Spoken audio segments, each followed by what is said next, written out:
बिस्मिल्लाहिर्रहमानिर्रहीम। अस्सलाम वालेकुम स्टूडेंट्स, क्या हाल हैं जी। अल्लाह से दुआ करता हूँ कि आप सब लोग खैरियत से होंगे। स्टूडेंट्स, आज का हमारा टॉपिक है new mathematics class 9 review exercise number 1। पहला चैप्टर हमारा कंप्लीट होने वाला है, बस ये लास्ट वीडियो है। स्टूडेंट्स, अगर आप मेरे चैनल पर न्यू स्टूडेंट हैं तो मेरे चैनल को सब्सक्राइब करें, साथ में बेल आइकन को प्रेस करें ताकि मेरी हर आने वाली वीडियो आप तक पहुँच सके। इसके अलावा स्टूडेंट्स, अगर आप ऑनलाइन ट्यूशन पढ़ना चाहते हों तो आप मुझसे रब्ता कर सकते हैं। हमारे पास फर्स्ट क्वेश्चन है MCQs। 4 option are given against each statement. Encircle the correct option. सबसे पहले √7 इज क्या है? ये इर्रेशनल नंबर है, क्योंकि अंडर रूट के अंदर अगर कोई परफेक्ट स्क्वायर ना हो वो हमारे पास इर्रेशनल नंबर होता है। इसके अलावा पाई एंड ER इर्रेशनल नंबर हैं, क्योंकि कोई भी कांस्टेंट वैल्यू जो है वो भी इर्रेशनल नंबर में आती है। इसके बाद if n is a not perfect square then √n is irrational है, क्योंकि अंडर रूट के अंदर जो है अगर वैल्यू जो है वो परफेक्ट स्क्वायर नहीं है वो हमारे पास क्या होती है? इर्रेशनल होती है। नेक्स्ट हमारे पास है √3 plus √5 is also irrational number, क्योंकि इन दोनों में जो वैल्यू है वो परफेक्ट स्क्वायर नहीं है। इसके बाद हमारे पास है पांचवा, for all x belong to real number and x is called reflexive property. Let ABC belong to real number then a greater than b and b greater than c implies a greater than c। इस property को हम कहते हैं transitive property, यानी कि a जो है वो b से बड़ा है, b जो है वो c से बड़ा है, तो ज़ाहिर सी बात है फिर a जो है वो आल्सो c से क्या होगा? बड़ा होगा। MCQs नंबर 7, 2 की पावर x मल्टीप्लाई 8 की power x is equal to 64। तो आपने यहाँ से x फाइंड करना है। हमारे पास है जी 2 की पावर x मल्टीप्लाई 8 की power x is equal to 64। सबसे पहले हम 8 के भी फैक्टर बनाएंगे और 64 के फैक्टर बनाएंगे, तो 8 2 की पावर 3 फैक्टर बनेंगे और 64 के फैक्टर बनाएं तो 2 की पावर 6 बन जाएगा। अब ये जो डबल पावर है ये आपस में मल्टीप्लाई होगी तो 2 की पावर 3x हो जाएगा और बाकी सेम एज इट रहेगा। अब ये दोनों बेस सेम है तो पावर क्या हो जाएगी? प्लस। 2 की power x plus 3x is equal to 2 की पावर 6। तो x प्लस 3x हमारे पास 2 की पावर 4x बन जाएगा इज इक्वल टू 2 की पावर 6।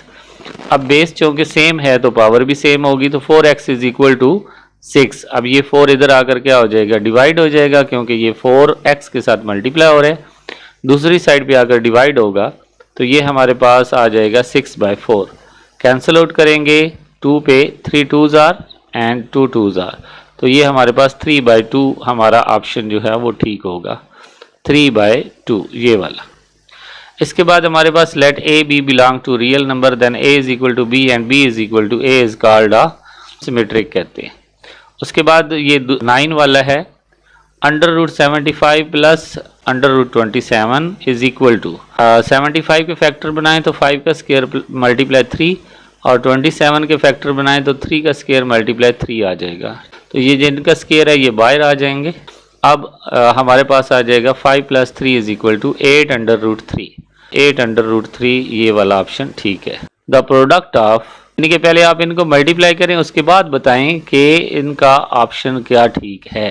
तो हम इन पर फार्मूला लगाएंगे 3 का स्क्वायर माइनस √5 का स्क्वायर, तो 3 का स्क्वायर हमारे पास 9 आ जाएगा और स्क्वायर रूट कटेगा तो 5 इज इक्वल टू 4। तो 4 एक क्या है? रैशनल नंबर है, इसका प्रोडक्ट है वो एक रैशनल नंबर है। नेक्स्ट क्वेश्चन नंबर 2 है if a is equal to 3/2, b is equal to 5/3 and c is equal to 7/5 then verify.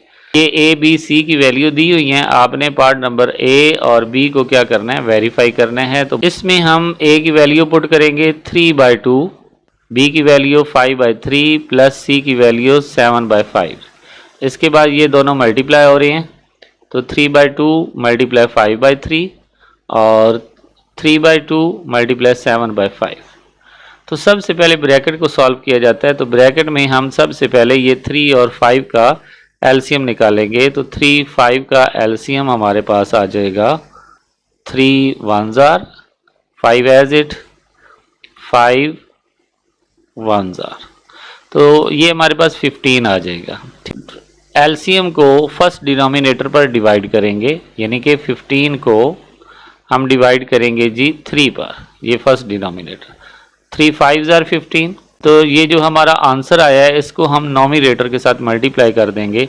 तो ऊपर नोमिनेटर 5 है, 5 को 5 से मल्टीप्लाई कर दिया तो ये हमारा 25 आंसर आया। अब हम सेकंड डिनोमिनेटर जो है उस पर डिवाइड करेंगे एलसीएम को। एलसीएम हमारे पास 15 है और सेकंड डिनोमिनेटर 5 है, 5 3 ज़ार 15, तो इसका हमारा आंसर 3 आया है।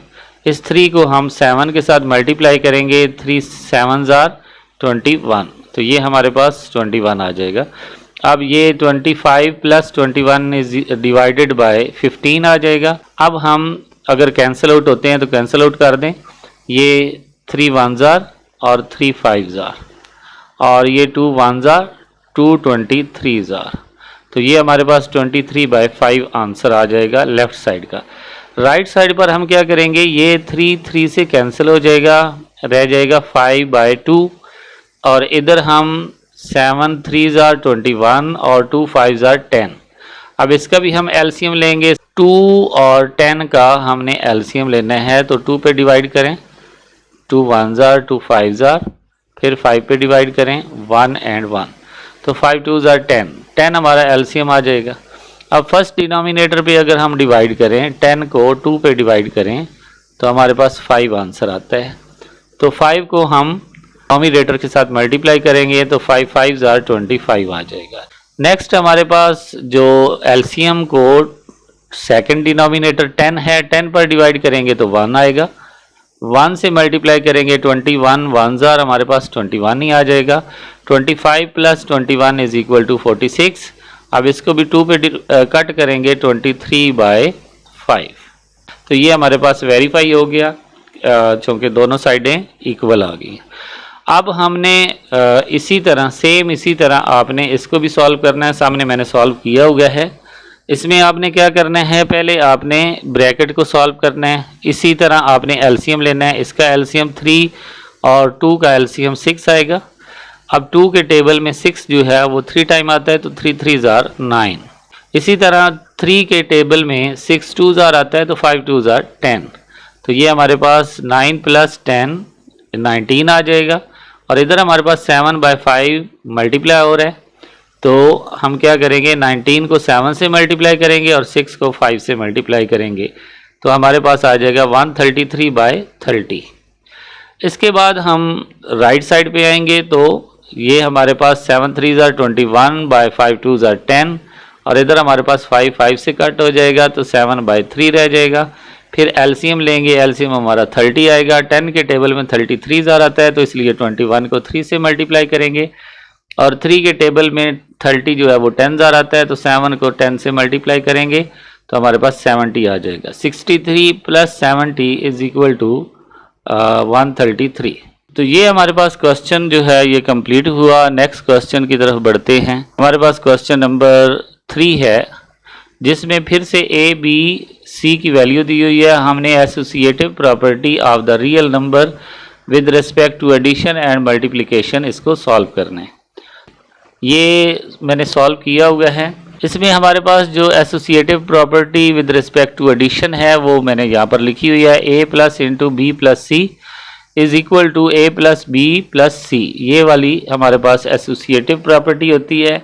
इसमें नंबर्स की अरेंजमेंट सेम होती है, लेकिन एक साइड पर फर्स्ट 2 नंबर ब्रैकेट में होते हैं और दूसरी साइड पर लास्ट 2 नंबर ब्रैकेट में होते हैं। इनकी वैल्यू पुट करेंगे, वैल्यू पुट करने के बाद सेम एलसीएम लेंगे जैसे प्रीवियस हमने किया क्वेश्चन, उसी तरह 4 और 2 का एलसीएम लेंगे तो 4 आएगा। अब 2 के टेबल में 4 जो है वो 2 टाइम आता है, तो 5 को 2 से मल्टीप्लाई करेंगे। 4 के टेबल में 4 जो है वो 1 ज़ार आता है, तो 7 1 ज़ार 7, तो ये 10 प्लस 7 हमारे पास 17/4 हो जाएगा। अगेन इसका एलसीएम लेंगे तो 3 और 4 का एलसीएम 12 आ जाएगा। अब 3 के टेबल में 12 जो है वो 4 टाइम आता है, तो 4 को 4 से मल्टीप्लाई किया, और 4 के टेबल में 12 3 ज़ार आता है, तो इसलिए हम 17 को 3 से मल्टीप्लाई करेंगे, तो 16 प्लस 51 डिवाइडेड बाय 12 आ जाएगा, तो 67/12 हमारे पास आंसर आ जाएगा इसका। दूसरी साइड पे सेम इसी तरह पहले 3 और 2 का एलसीएम लिया, 6 आया। 3 के टेबल में 6 2 टाइम आता है तो 4 को 2 से मल्टीप्लाई किया।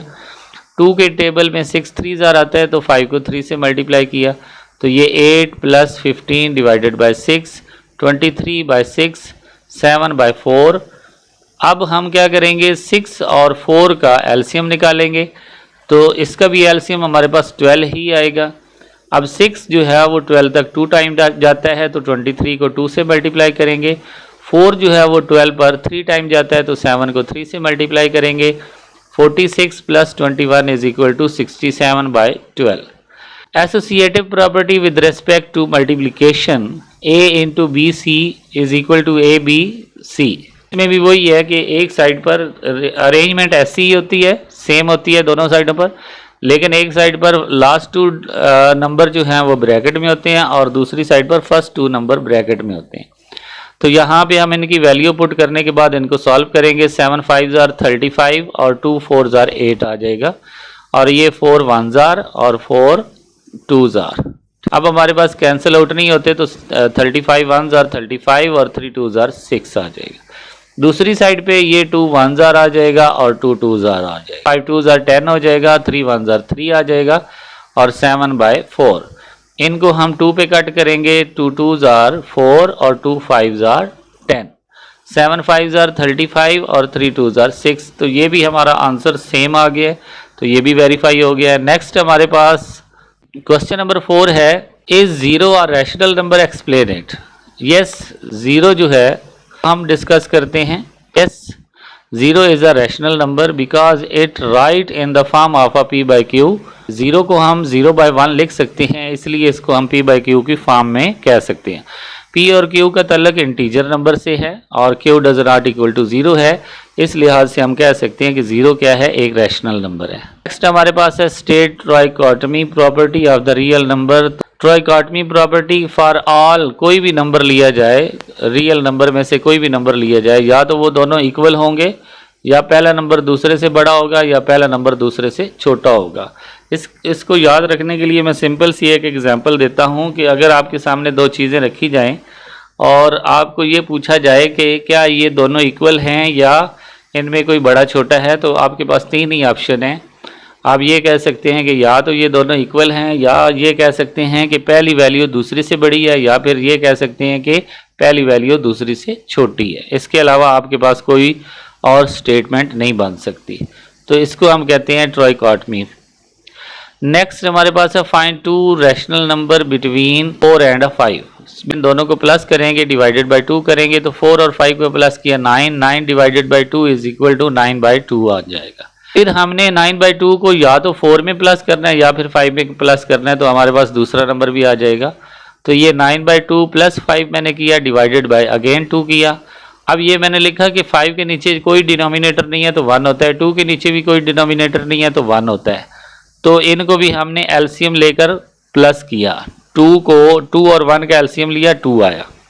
2 के टेबल में 2 जो है वो 1 टाइम आता है, तो इसलिए 9 को 1 से मल्टीप्लाई किया। 1 के टेबल में 2 जो है वो 2 टाइम आता है, तो 5 को 2 से मल्टीप्लाई किया। तो ये हमारे पास 9 1 ज़ार 9 और 5 2 ज़ार 10। इसके अलावा ये 9 + 10 डिवाइडेड बाय 2, और यहाँ पे ये जो डिवाइड है इसको मल्टीप्लाई में चेंज करेंगे तो ये 2/1 जो है ये 1/2 बन जाएगा। तो ये हमारे पास आ जाएगा 9 + 10 डिवाइडेड बाय 2 मल्टीप्लाई 1/2, 19/2। 19 1 ज़ार 19 और 2 2 ज़ार 4 हमारे पास आंसर आ जाएगा। क्वेश्चन नंबर 7 है, सिंप्लीफाई करना है। ये 3 पार्ट्स हैं हमारे पास, इनको सिंप्लीफाई करना है तो कोई मुश्किल नहीं है। सबसे पहले x की पावर 15, y की पावर 35 और z की पावर 20। तो होल का जो 5th रूट है वो दिया हुआ है, पहले 5th रूट को ख़त्म करके पावर में चेंज करेंगे, 1/5 आ जाएगा। फिर सब की सेपरेट पावर लेंगे तो ये 5 1 ज़ार 5 3 ज़ार, तो x की पावर 3 आ जाएगी, 5 1 ज़ार 5 7 ज़ार, y की पावर 7 आ जाएगी, 5 1 ज़ार और 5 4 ज़ार, z की पावर 4 आ जाएगी। ये शॉर्ट के लिए वेरी इंपॉर्टेंट है। दूसरा हमारे पास है 27 की पावर 2x क्यूब रूट है, तो पहले 27 का फैक्टर बनाएंगे तो 3 की पावर 3 हो जाएगा। अब ये डबल पावर जो है ये मल्टीप्लाई हो रही है तो 3 2 ज़ार 6, तो ये 3 की पावर 6x, और ये क्यूब रूट को हम 1/3 में चेंज कर लेंगे। ये 3 1s आर 3 2s आर, तो हमारे पास 3 की पावर 2x आ जाएगा। इसमें हम क्या करेंगे, 6 मल्टीप्लाई 3 की पावर n प्लस 2 है डिवाइडेड बाय 3 की पावर n प्लस 1 माइनस 3 की पावर n। तो हम क्या करेंगे, ये जो 3 की पावर n प्लस 2 है सेपरेट कर लेंगे, एक 3 की पावर n आ जाएगी और एक 3 का स्केयर बन जाएगा, और नीचे 3 की पावर n मल्टीप्लाई 3 की पावर 1। अब हम ये 3 की पावर n को शुरू में लिख लेंगे, 6 मल्टीप्लाई 3 का स्केयर जो था इसको 9 लिखा, और साथ में हमारे पास ये जो नीचे वैल्यू हैं इनमें से 3 की पावर n कॉमन आ रहा है, तो इसको हमने कॉमन निकाल लिया। अब ये 3 की पावर n 3 की पावर n से कैंसिल हो जाएगा, पीछे हमारे पास आ जाएगा 6 multiply 9 divided by 3 minus 1 divided by 2। Okay, अब ये 2 1s आर और 2 3s आर, तो 9 3s आर 27। ये हमारा क्वेश्चन नंबर 7 भी कंप्लीट हुआ। The sum of a 3 consecutive odd number is a 51, find the 3 integer. सबसे पहले first order number is equal to x, second order number is equal to x plus 2 और third order number is equal to, तो अगर आप देखें कि एक 1 है, एक 3 है और एक 5 है। 1 से 3 तक कितना गैप बन रहा है 2 का, तो इसलिए हमने प्लस 2 किया, और 1 से 5 तक कितना गैप बन रहा है 4 का, तो इसलिए हमने 4 प्लस किया। अब गिवन कंडीशन लगाएंगे, तीनों को प्लस करेंगे, x plus 2 and x plus 4 is equal to 51। तो ये x प्लस x ये 3x हो जाएगा, 2 प्लस 4 इज इक्वल टू 6। अब ये 6 इधर प्लस हो रहा है, दूसरी साइड पे आकर माइनस होगा, 51 में से 6 को माइनस किया 45। अब ये 3 इधर मल्टीप्लाई हो रहा है, दूसरी साइड पे आकर डिवाइड होगा, 45 divided by 3 is equal to 15। अब फर्स्ट नंबर x है तो पहला नंबर ऑड नंबर जो है वो 15 आया, सेकंड नंबर x प्लस 2 है तो 15 प्लस 2 17 आ जाएगा, थर्ड नंबर x प्लस 4 है तो हमारे पास 15 प्लस 4 इज इक्वल टू 19 हो जाएगा। तो ये हमारे पास क्वेश्चन नंबर 8 था। क्वेश्चन नंबर 9 में वो कह रहे हैं, Abdullah pick up 96 ball and place them into a 2 buckets. One buckets has a 28 more balls than the other buckets. How many balls were in each bucket? Abdullah ने टोटल 96 बॉल उठाए हैं और उसने 2 टोकरियों में डाले हैं, एक टोकरी में दूसरी टोकरी से 28 बॉल जो हैं वो ज़्यादा हैं, तो आपने ये बताना है कि हर एक टोकरी में कितने बॉल्स हैं। तो सबसे पहले first bucket contain balls x ले लेंगे और second bucket contains x plus 28, क्योंकि इसमें 28 ज़्यादा है। तो अब टोटल बॉल्स कितने हैं 96 हैं। अब गिवन कंडीशन लगाएंगे कि first buckets plus second buckets is equal to 96। यार इसी बात है, उसने 96 बॉल दोनों में डालनी है तो दोनों के प्लस करेंगे तो 96 बनेगा। तो एक की वैल्यू x आ जाएगी और दूसरे की वैल्यू x प्लस 28। अब ये x plus x 2x plus 28, अब ये 28 प्लस हो रहा है, इधर आकर माइनस हो जाएगा, तो 96 में से 28 माइनस किया तो 68 आ जाएगा। ये 2 इधर आकर डिवाइड होगा तो 68 divided by 2 is equal to 34। तो इस तरह हमारे पास first bucket contain balls is equal to x and x is equal to 34, second buckets contain balls is equal to x plus 28, 34 plus 28 is equal to 62। इसका मतलब एक में हमारे पास 34 बॉल्स मौजूद हैं और दूसरी बकेट्स में 62 बॉल्स मौजूद हैं। नेक्स्ट हमारे पास क्वेश्चन नंबर 10 है, Salma invested 3,50,000 in a bank which paid simple profit at the rate of a 7 whole 1/4 per annum. After 2 years, rate was increased 8% per annum. Find the amount she had at the end of the 7 year. अब ये सवाल समझने वाली बात है, इतना मुश्किल नहीं है, इसको आप थोड़ा ध्यान से समझिएगा। मैंने इसको ना 3 हिस्सों में डिवाइड किया है। पहला जो प्रिंसिपल है वो 3,50,000 है और इसके लिए उसने 2 साल पहले गुजारे, क्योंकि 2 साल के बाद रेट बढ़ा। इस रेट पर ये 7 whole 1/4 जो है, इसको अगर पॉइंट में लिखें तो 7.25% बनेगा। ये फार्मूला लगाएंगे, पीछे भी हमने इसका क्वेश्चन सॉल्व किया है। Principal multiply time multiply rate divided by 100। इसको जब हम सॉल्व करेंगे तो हमारे पास आंसर आ जाएगा 50,750, यानी कि पहले 2 सालों में उसको जो प्रॉफिट हुआ है 50,750 रुपये हुए। अगले टोटल उसके 7 साल हैं, तो पहले 2 सालों में तो प्रॉफिट हमने निकाल लिया, पीछे रह गए 5 साल। फिर से प्रिंसिपल वही होगा, टाइम सिर्फ चेंज होगा, यानी कि 5 ईयर और रेट चेंज हो गया 8%। तो इसको हम सेम इसी फार्मूले में पुट करेंगे, पुट करने के बाद सॉल्व करेंगे तो ये बन जाएगा हमारे पास 1,40,000। अब ज़ाहिर सी बात है, उसने कहा कि टोटल 7 सालों के बाद उसके पास कितनी अमाउंट है, तो जो 7 सालों में उसको प्रॉफिट हुआ है वो भी उसकी अमाउंट में शामिल है और जो उसने खुद इन्वेस्ट की थी वो भी अमाउंट उसी के पास है। तो ये तीनों अमाउंट्स को हम प्लस करेंगे, यानी कि इस प्रिंसिपल को और फर्स्ट प्रॉफिट और सेकंड प्रॉफिट, इन तीनों को प्लस करेंगे तो हमारे पास टोटल रिटर्न अमाउंट आ जाएगी और वो कितनी है, 5,40,750 रुपये। तो ये हमारे पास रिव्यू एक्सरसाइज। इसके बाद हमारे पास है चैप्टर नंबर 2, इंशाल्लाह नेक्स्ट वीडियो में स्टार्ट करेंगे। और इस चैप्टर में अगर आपको कोई भी चीज़ पूछनी हो, किसी क्वेश्चन में कोई मसला हो, तो आप मेरे व्हाट्सएप नंबर पर विज़िट कर सकते हैं। मेरा व्हाट्सएप नंबर वीडियो के डिस्क्रिप्शन में मौजूद है, या आप कमेंट्स बॉक्स में कमेंट करके आप मुझे जो है वो पूछ सकते हैं। इसके अलावा स्टूडेंट्स, अगर वीडियो अच्छी लगी हो तो लाइक और शेयर ज़रूर कीजिएगा, और अगर आप मेरे चैनल पर न्यू स्टूडेंट हैं तो मेरे चैनल को सब्सक्राइब करें, साथ में बेल आइकन को प्रेस करें ताकि मेरी हर आने वाली वीडियो आप तक पहुंच सके। ओके स्टूडेंट्स, नेक्स्ट वीडियो में हाजिर होंगे, तब तक के लिए इजाज़त दें। अल्लाह हाफिज़।